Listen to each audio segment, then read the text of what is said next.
The story begins not with a bang, but with a breath.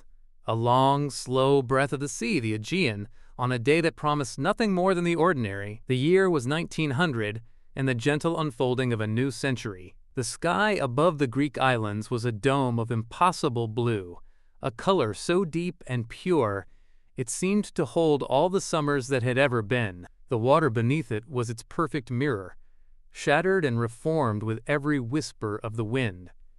Upon this water, a small fleet of boats bobbed like patient water birds. These were the vessels of the semi-sponge divers, men whose lives were woven into the rhythms of the sea. Their captain, a man named Demetrios Kontos, stood on the deck of his lead boat, the Calliope. He was a man made of sea and sun, his skin the texture of old leather, his eyes the same startling blue as the sky, crinkled at the corners from a lifetime of squinting into the horizon. He tasted the air, a skill passed down through generations. There was a change coming, a subtle shift in the pressure, a different song in the rigging. The air, once soft and warm, now carried a cool, damp edge, a premonition of restlessness. His men were at work below, in the silent, weighted world beneath the waves. One of them was a young diver named Elias Stadiatis. We can imagine him now, descending into the blue twilight. He wore the standard diving suit of the time, a cumbersome armor of canvas and rubber, his head encased in a heavy copper helmet with a single, round glass plate for a face. Air, smelling of oil and effort, was pumped down to him through a long, snaking hose from the boat above, a fragile lifeline connecting his world of muffled silence to the noisy, sunlit world of the living. Down he went, his heavy boots sinking into the soft sand of the seabed. The world here was one of muted colors and slow, graceful motion. Schools of small, silver fish darted past his porthole like scattered thoughts. Seaweed swayed in the gentle currents like the hair of sleeping nymphs. This was his work, his life, to search for the soft, porous bodies of sponges clinging to the rocks. It was hard, often dangerous work, but it had a rhythm, a deep and quiet peace that Elias had come to know as his own. But Captain Kontos was right. The weather was turning. The sky, which had been so serene, began to curdle. Wisps of gray cloud appeared on the horizon, then thickened into a bruised, purple mass that advanced with an unnerving speed. The wind began to moan, a low, mournful sound that grew in pitch and volume. The sea, once a gentle mirror, began to heave and chop, its surface turning from sapphire to a churning slate gray. On the Calliope, the crew worked quickly, their movements economical and sure. The call went out to bring the divers up. Elias felt the familiar 3 tugs on his lifeline, the signal to ascend. He began his slow journey back to the surface, his heart beating a steady rhythm against the confines of his suit. As he rose, the water around him grew more turbulent, the world outside his helmet a confusing swirl of light and shadow. When he broke the surface, the change was shocking. The world was a symphony of chaos. Waves crashed over the deck, the wind screamed through the masts, and the sky was a dark, angry ceiling. The little fleet was in peril, tossed about on the furious sea. Captain Kontos, his face grim, his voice a roar against the storm, made a decision. Their original course back to Simi was impossible. They would have to seek shelter. He pointed towards the jagged silhouette of a nearby island, a place of rocks and scrub, known to sailors as Antikythera. It was little more than a barren outpost between Crete and the Peloponnese, a place to be avoided. But today, it was their only hope of refuge. The journey to the island's lee was a battle. The small boats fought against waves that seemed as large as hills, their wooden hulls groaning in protest. The men worked with a silent, focused intensity, their trust in their captain absolute. Finally, after what felt like an eternity, they rounded a rocky headland and found themselves in a pocket of relative calm. The water here was still choppy, but the full fury of the storm was broken by the island's rocky spine. They dropped anchor in a small, sheltered bay, the water a deep, mysterious green. The storm raged for days. The men were confined to their boats, listening to the wind howl, watching the rain lash down. They were safe, but restless. When the storm finally broke, it left behind a world washed clean. The sky was pale and tender. The sea, a calm, deep blue once more, though it still sighed with the memory of its recent fury. They had lost time and money. Captain Contos knew they needed to make up for it. He looked at the unfamiliar waters of the bay. "We are here," he said, his voice practical. "There is no point in wasting the day. We will dive here." And so, on that clear morning in the spring of 1900, Elias Stadiadis prepared to descend once more. The location was new, the seabed unknown. As he was sealed into his helmet, he felt a flicker of anticipation. Who knew what this unexplored patch of sea might hold? He stepped off the ladder and began his descent. The water was exceptionally clear after the storm. Sunlight pierced the surface, sending shimmering shafts of light dancing down into the depths. He sank past 20 meters, then 30, then 40. The light began to fade, the world turning from blue to a deep, ethereal indigo. At around 45 meters, his boots touched the bottom. He stood for a moment, letting his eyes adjust. The seabed here was a gentle slope of sand and rock. He began to walk, his movements slow and deliberate, a lonely explorer on an alien world. He scanned the rocks for sponges, his mind focused on the familiar task. And then he saw it. At first, he did not understand. His mind, accustomed to the shapes of rock and weed and fish, could not process the form before him. It was pale, ghostly, and distinctly human. A naked arm reaching out from a cluster of rocks, a torso, a leg. He froze, his blood running cold. His first thought, a primal, terrifying one, was that he had stumbled upon a graveyard of drowned sailors, a heap of rotting corpses. Panic seized him. He scrambled backwards, his breath coming in ragged gasps inside his helmet. He signaled frantically on his line, the sharp, repeated tugs for an emergency ascent. On the surface, the crew responded instantly, their muscles straining as they began to haul him up, hand over hand, from the terrifying depths. When they unscrewed his helmet on the deck of the Astros Calliope, his face was ashen, his eyes wide with horror. He could barely speak, pointing a trembling finger down into the water. "Bodies," he stammered. "A pile of naked, rotting bodies." Captain Contos was a practical man, not given to flights of fancy. He was also a brave one. He believed his diver, but he needed to see for himself. He suited up, his expression a mask of grim determination, and descended into the same silent indigo world. He found the spot easily.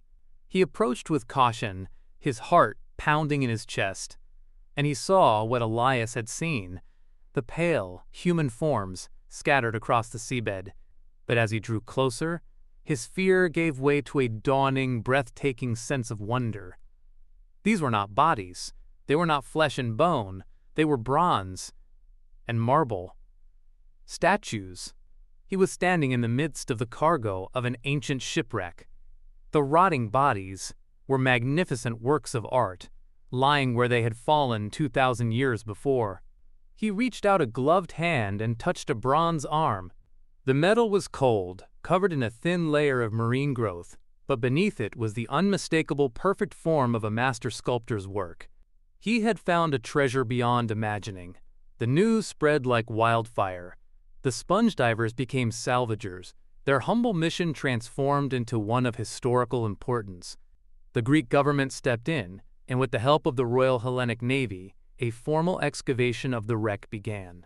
It was the first major underwater archaeological expedition in history. For months, the divers toiled in the deep, cold water. It was perilous work. The technology was primitive, the depth was at the very limit of what was safe, and one diver would tragically lose his life to the bends. But the treasures they brought to the surface were astounding. Magnificent bronze statues, including the famed figure now known as the Antikythera youth. Marble sculptures, elegant glassware, intricate pottery, gold jewelry, silver coins. Each piece was a message from a lost world, a tangible link to the past. The recovered artifacts were taken to the National Archaeological Museum in Athens, where they caused a sensation. Scholars and the public alike flocked to see these wonders rescued from the deep. Amidst all this splendor, among the breathtaking statues and gleaming treasures, there was one object that was largely overlooked. It was brought up in the summer of 1901, a find that seemed insignificant compared to the rest. It was a lump, a misshapen, corroded mass of bronze about the size of a large book, its pieces fused together by 2 millennia under the sea. It was encrusted with shells and sediment, its original form almost completely obscured. Here and there, fragments of its original wooden casing clung to the metal like stubborn memories. It was catalogued and placed in storage at the museum, a curious but seemingly unimportant footnote to the spectacular discovery of the Antikythera wreck. It was just a lump of corroded metal. No one could have known that this ugly, neglected object was the single most important, most astonishing treasure brought up from the depths. No one could have guessed that within this calcified ruin lay the ghost of a machine, an idea so far advanced, so utterly out of its time, that it would take the rest of the 20th century and the dawn of a new one to even begin to understand its genius. The lump sat in the quiet dark of the museum, and it waited. The years passed. The world changed. The quiet halls of the National Archaeological Museum in Athens saw the turn of seasons, the shuffle of curators, the distant echoes of wars and revolutions. The magnificent bronze and marble statues from the Antikythera wreck were studied, celebrated, and given places of honor. And in the quiet corner of the storeroom, the corroded lump of bronze continued its patient vigil.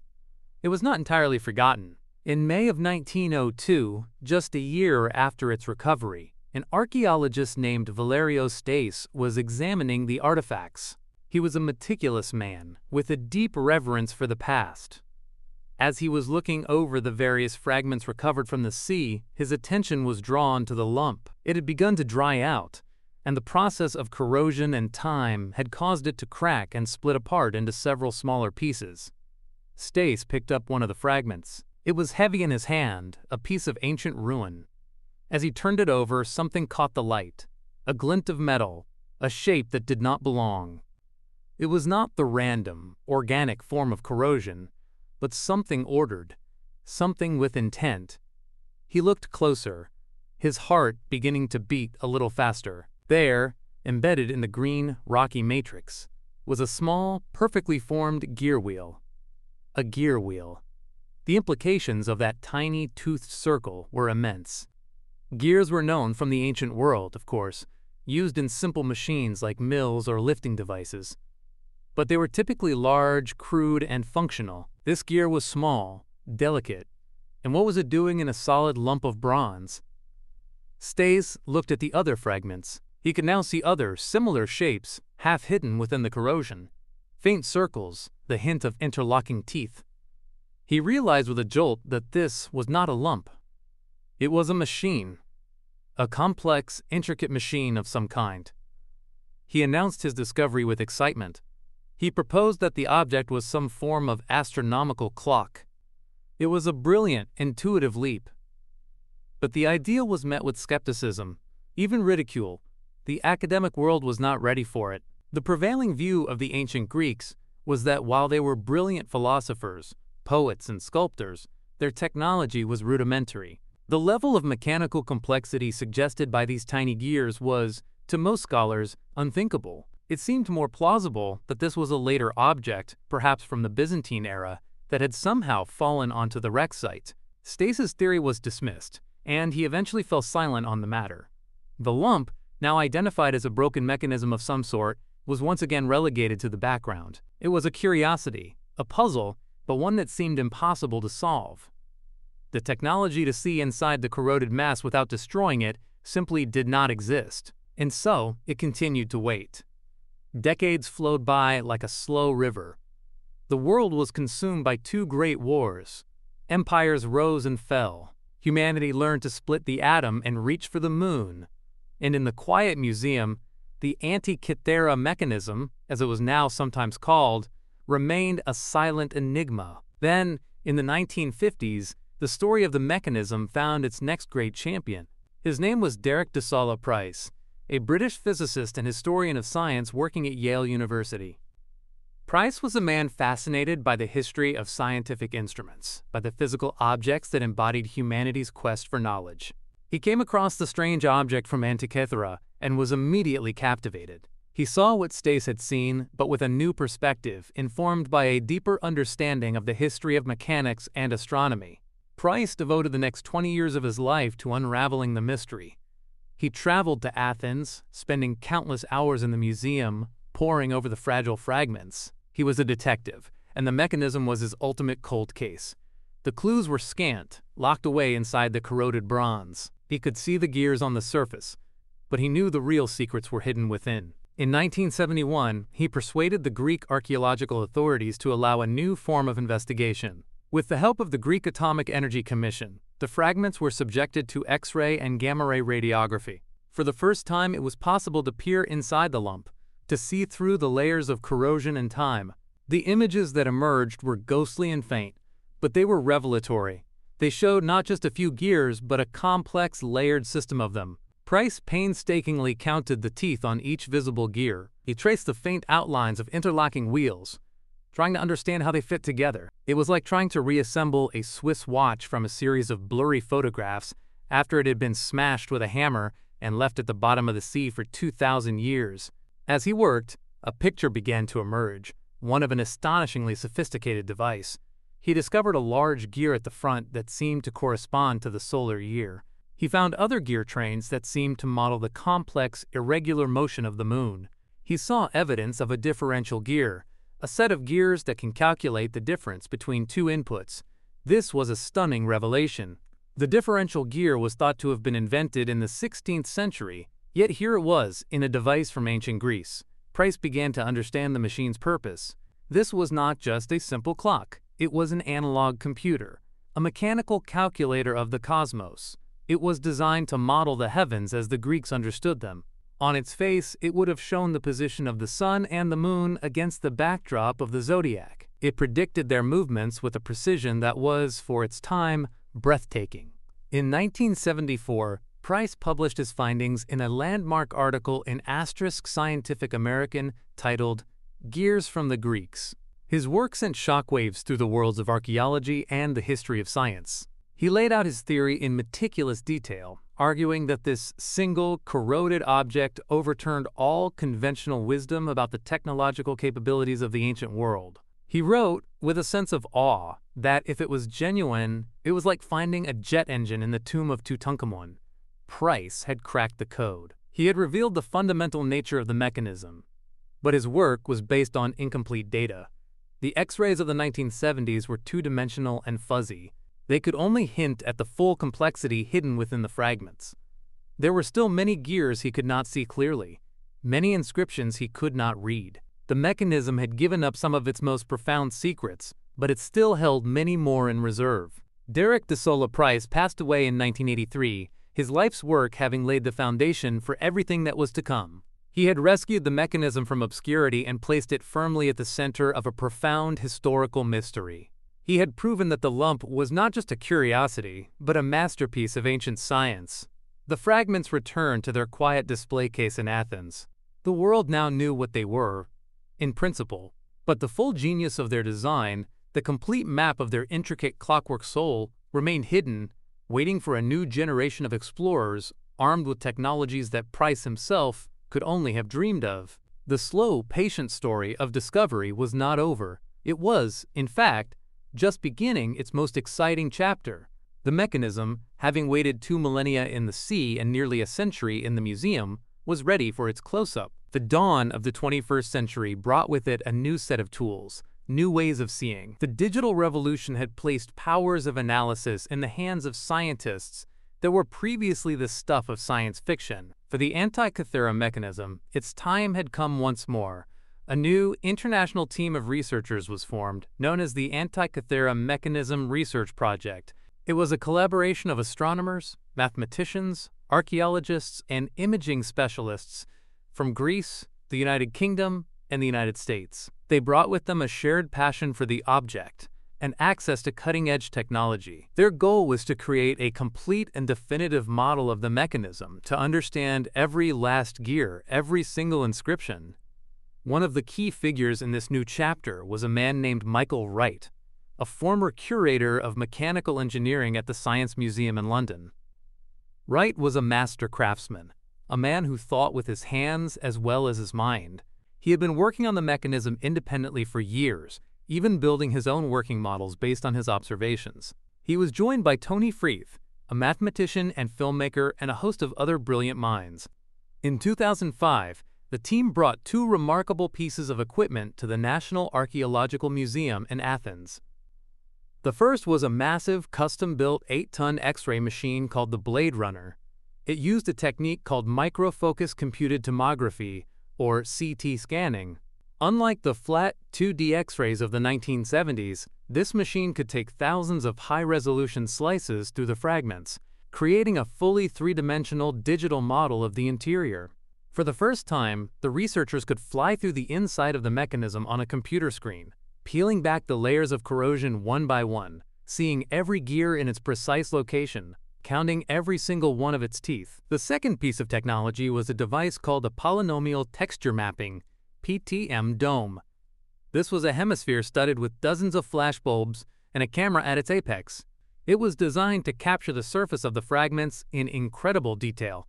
By taking multiple photographs with the light coming from different angles, the system could create a dynamic digital image.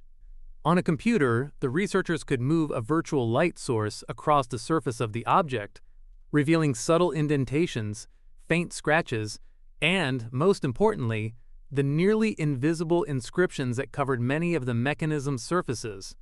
The team set up their laboratory in the museum itself. For weeks, they worked day and night, carefully scanning each of the 82 surviving fragments. The air was thick with a quiet, focused excitement. They were explorers, but their new world was not a distant continent or a foreign sea, but the space of a few cubic centimeters inside a lump of ancient bronze. The data they collected was staggering, and as they began to piece it all together, the true, breathtaking genius of the Antikythera Mechanism was revealed in all its glory. They confirmed Derek Price's findings, but went far, far beyond them. They discovered that the mechanism was even more complex than he had imagined. It contained at least 30 precisely engineered bronze gears, and likely more in its complete, original state. The entire device was housed in a wooden box, roughly the size of a shoebox, with bronze doors on the front and back. These doors were covered in what was essentially a user's manual, inscribed in tiny, neat Greek letters. Using the new imaging technology, the team was able to read much of this text for the first time. The words emerged from the corrosion like ghosts, speaking to them across a gulf of 22 centuries. The inscriptions explained how to use the device and what it showed. The front of the mechanism was its public face, the cosmic display. It had a large, single dial with concentric rings. The outermost ring marked the days of the 365-day Egyptian calendar, a standard for astronomical work at the time. Inside that was a ring marked with the signs of the Greek zodiac. Moving across this dial were at least 7 pointers, one for the sun, one for the moon, and one for each of the 5 planets that were visible to the naked eye: Mercury, Venus, Mars, Jupiter, and Saturn. A user could turn a knob on the side of the box, setting the front dial to a specific date. The pointers would then automatically move to show the precise positions of the sun, moon, and planets in the sky on that day. This was astonishing enough, but the way it modeled the heavens was what truly revealed the depth of its creators. Knowledge. The ancient Greeks knew the moon's orbit was not a perfect circle. It speeds up as it gets closer to the Earth and slows down as it moves away. The makers of the mechanism had accounted for this. They used a brilliant pin-and-slot mechanism with 2 gears slightly off-center from each other to subtly vary the speed of the moon pointer, perfectly mimicking its irregular motion through the sky. They had encoded the best astronomical theories of their time not in words but in metal. They had built a working model of the cosmos. But it was the back of the mechanism that held some of its most profound secrets. Here, there were 2 large, spiral dials. The upper dial was a 19-year calendar, what is known as the Metonic cycle.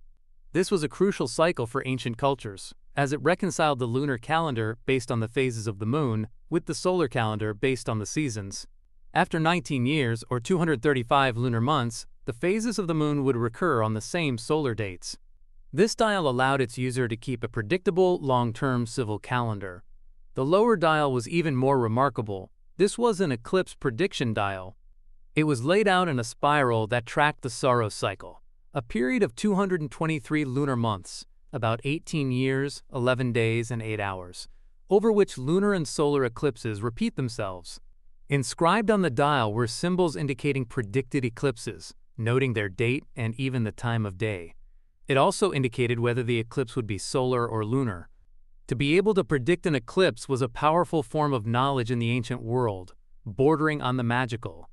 And here was a machine that did it automatically. This Saros dial was itself part of a larger system. A smaller, subsidiary dial within it tracked the Calippic cycle, a more accurate 76-year calendrical cycle. And another small dial, the Exeligmos dial, tracked a 54-year cycle that was used to correct the timing of the Saros cycle predictions.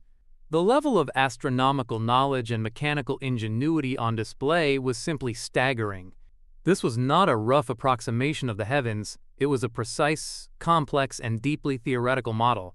It was a portable universe. And then amidst all this cosmic grandeur, the researchers found something wonderfully, beautifully human. On the upper back dial, the Metonic calendar, they were able to decipher some of the names of the months inscribed on its spiral. They were not the familiar Athenian month names, but ones that pointed to a Corinthian colony, perhaps in northwestern Greece, or even Syracuse in Sicily, the home of the legendary Archimedes. And, on a small, subsidiary dial, they found an inscription that made them all stop and stare in wonder. This dial did not track the cycles of planets or stars. It tracked a 4-year cycle, and the inscriptions on it read Nemea, Isthmia, Pythia, and Olympia. These were the locations of the 4 great Panhellenic Games, the most famous of which were the Olympic Games. This little dial told the user in which year the next games were scheduled to be held. In that moment, the mechanism was transformed.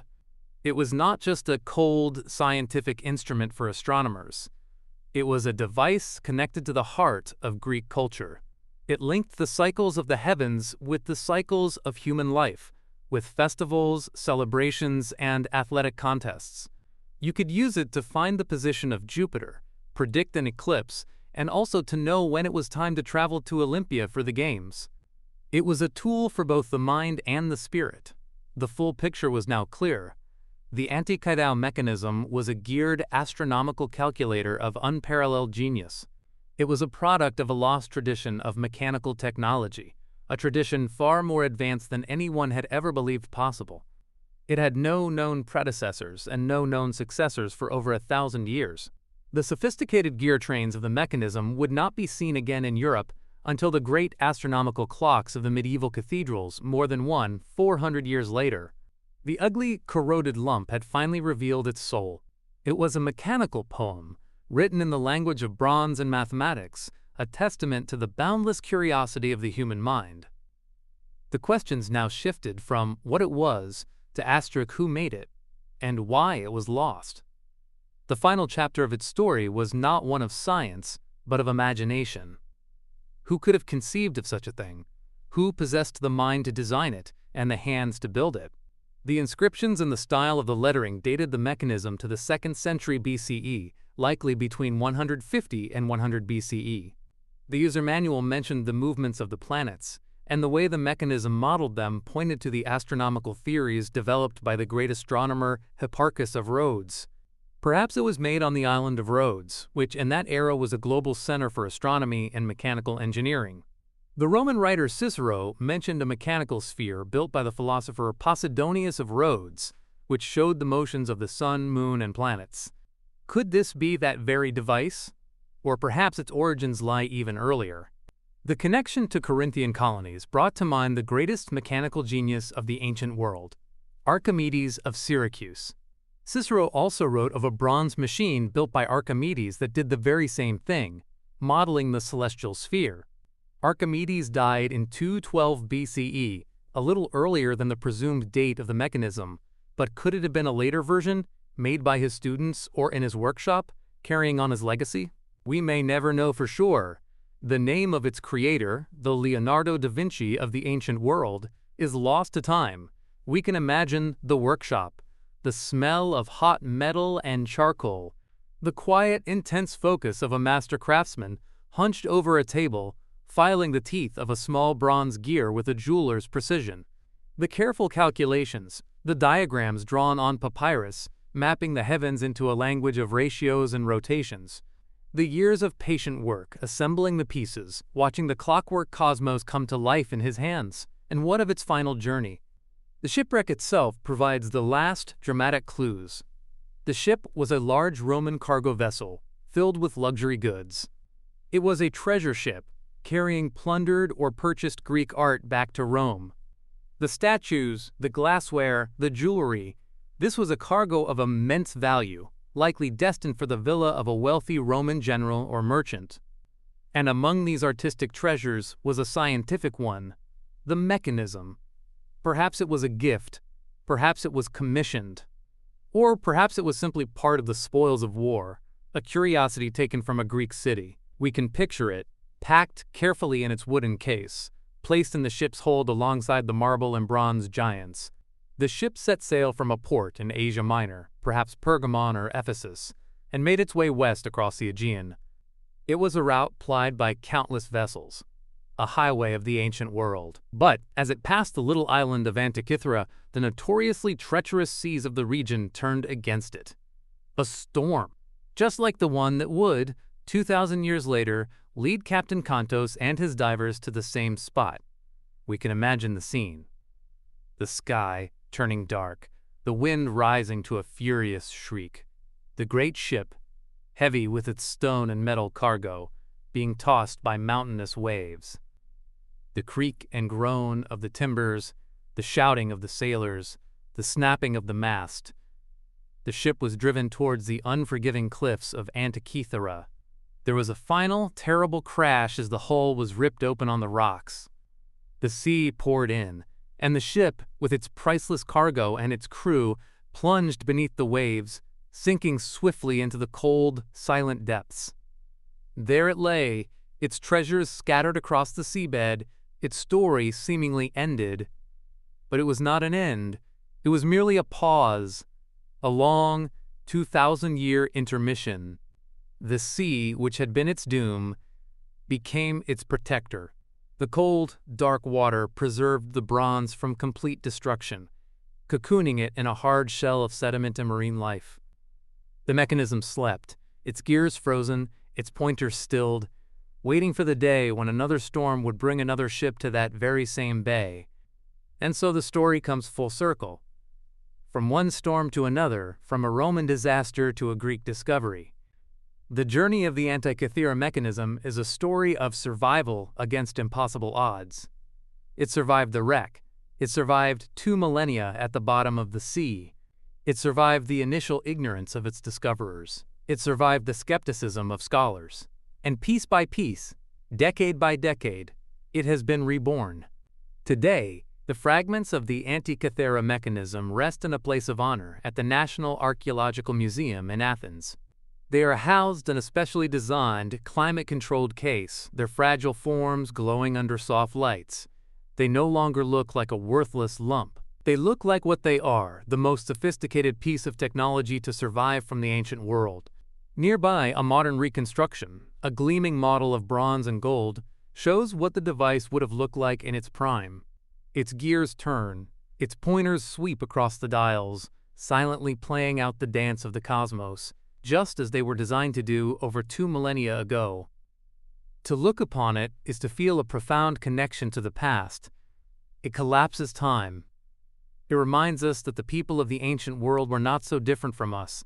They looked up at the same sun, the same moon, the same wandering stars, and they were filled with the same sense of wonder. They felt the same deep, human need to understand their place in the universe, to find order in the chaos, to map the heavens, and, in doing so, to map themselves.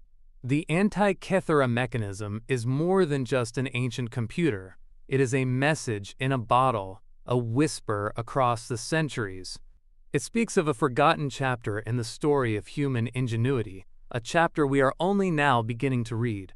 It tells us that we should not be so quick to judge the past, that there are wonders hidden in the depths, secrets waiting in the dark, and that sometimes the most astonishing discoveries begin with a simple, corroded lump found by chance at the bottom of the sea. And now, as our story ends, we can leave the mechanism to its quiet rest. Imagine the museum, dark and silent for the night. The moonlight streams through a high window, touching the glass case where the fragments lie. The ghost of the machine is at peace, its secrets told, its genius revealed. Outside, the city of Athens sleeps, and beyond that, the Aegean Sea sighs upon the shore, holding its own deep memories. And high above it all, the stars and the planets continue their slow, silent, and eternal dance, the very dance that a nameless Greek genius, so long ago, managed to capture in a small box of bronze.